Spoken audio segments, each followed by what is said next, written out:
अविनाश पानसरे व्याख्यानमाला शाहू स्मारक इथं सुरू असून आज व्याख्यानमालेचे दुसरं पुष्प गुंफताना सामाजिक कार्यकर्ते वरुण सुखराज यांनी भारतातील जन आंदोलने आणि लडाख या विषयांवर परखड भूमिका मांडली।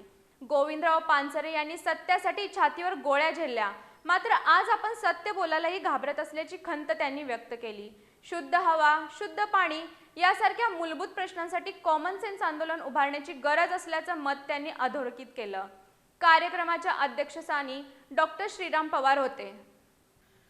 शाहू स्मारक इथं सुरू असलेल्या कॉम्रेड अविनाश पानसरे व्याख्यानमालेत आज दुसऱ्या दिवशी सामाजिक कार्यकर्ते वरुण सुखराज यांनी भारतामधील जन आंदोलने आणि लडाख या विषयावर व्याख्यान दिलं। कार्यक्रमाच्या सुरुवातीला IB मुंशी यांनी प्रास्ताविक केलं। देशातील लोकशाही हळूहळू संपत चालली असून गोविंदराव पानसरे यांच्यासारख्या लढवय्या विचारवंतांनी सत्यासाठी प्राणांची आहुती दिली, पण आज सामान्य माणूस प्रश्न विचारायलाही घाबरत आहे। पूर्वी शेतकरी आपल्या मागण्यांसाठी दिल्लीपर्यंत आंदोलन करत होते, मात्र आता आंदोलनालाच दडपलंय। प्रश्न विचारण्याची प्रक्रिया थांबली की देशाची उत्क्रांती थांबते, अशी टीका मुख्य विषय मांडताना वरुण सुखराज यांनी केली।